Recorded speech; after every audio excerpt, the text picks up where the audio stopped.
My name is Travis and this is Bacon and Backpacking.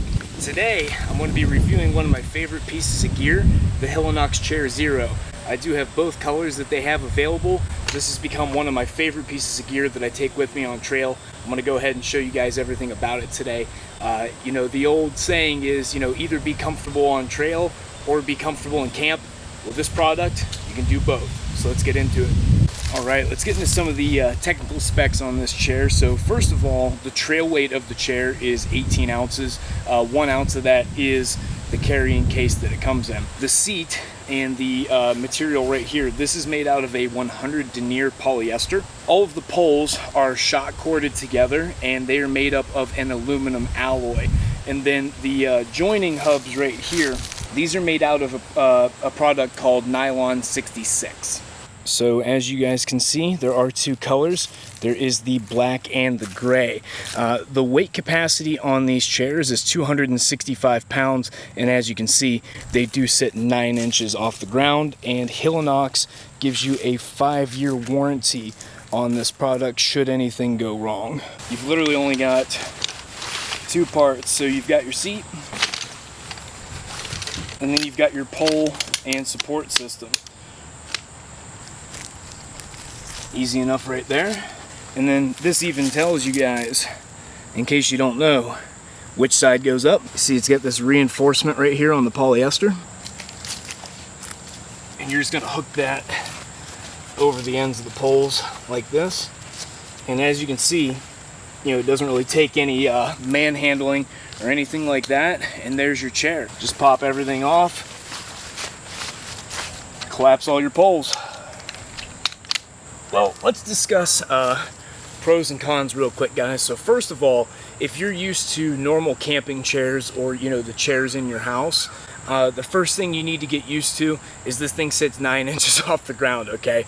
The first time you get in it, you're gonna feel like you're just dropping down to the floor, okay? But I still think that this product is amazing. I'm somebody who said for years, I'll never have a chair. I didn't even take a sit pad for years. I was like, oh, I'll just, rough it and figure it out. You don't need all that stuff. And part of that was because I didn't realize there was like a 1 pound option on the market, right? So part of that was my own ignorance. Part of it was, pride from like being in the military and stuff like that. I'm like, I don't need a chair. But there's 2 things you're going to want to watch when you first get this. Like I said, 1 is that it sits really low to the ground. 2, this is an ultralight piece of gear. You shouldn't just plop down in this thing, as hard as you possibly can. I mean, I'm 230 and the chair's rated for 265, and I'm pretty sure if I just dropped down in this as hard as I could, maybe not the first time, but after a couple times, I bet you could probably break this thing, okay? So you do have to, treat your gear with some respect, right? The second thing that, I would probably say is if I had to have like one main con of this chair, I would say that in softer ground, it has a tendency to, sink a little bit. Helinox does remedy this. They have like a ground sheet that you can put down that attaches to the legs that will stop that from happening. They also sell like these little balls you can put on the feet as an alternative that will help, prevent the sinking. Or you could DIY something out of like some practice golf balls or something like that, right? Another thing that I will say too is if it's really windy, these things can blow away. But those are really the only cons. And even with it sinking in the soft ground, that's never been an issue for me. I just find a spot that's a little bit harder, right? It's never been so bad to where the chair didn't work.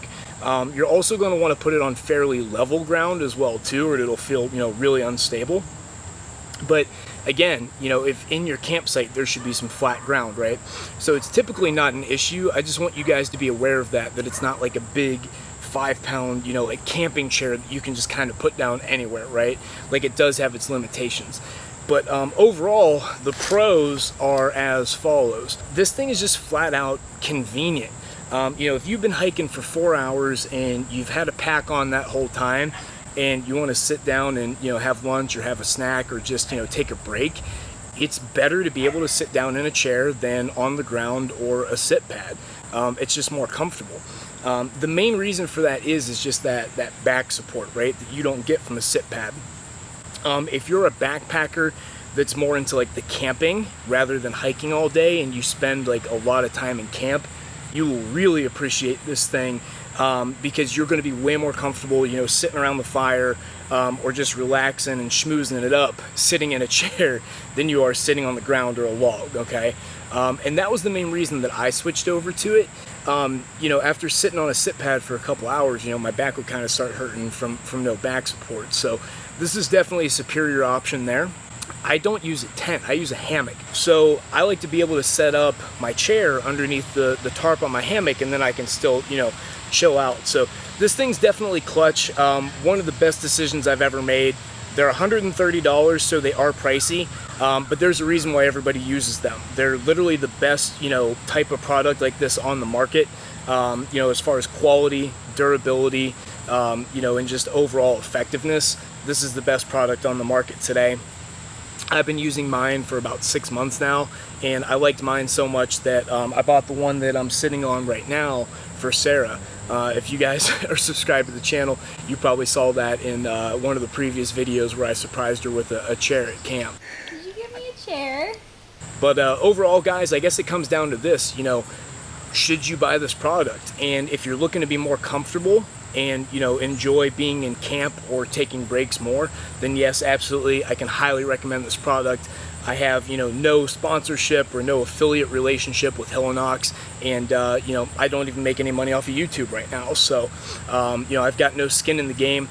This is just something that is going to be in my pack for the rest of eternity until Helinox comes out with something that's better. And if you guys want to see more content, I do gear reviews, I do a ton of backpacking trips, I do some tutorials, DIYs, hacks, stuff like that. So if you guys are looking forward to seeing more about ultralight backpacking gear, go ahead and subscribe to the channel. For those of you who want to go a little bit more in depth with asking about gear questions and stuff like that, we started a Facebook group. It's a private group. It's called Backpacking Ohio and Beyond. I'm inviting all you guys to go ahead, go down to the link in the description box below, and go ahead and join that group. I can send you links, I can send you videos, I can send you pictures in responses to your comments, whereas, you know, I can't do that on YouTube. So it's just a little bit better, deeper form of interaction. If you guys have some more in-depth questions, we help people plan trips, plan food, you know, stuff like that. Go ahead and do that, and then if you guys want to see some more photos, videos, stuff like that that don't make it into my YouTube videos, go ahead and follow my Instagram. That link is in the description box down below. But thanks again to everybody who watches, and especially everybody who, you know, gives the thumbs up and the subs, and I'll see you guys in the next one.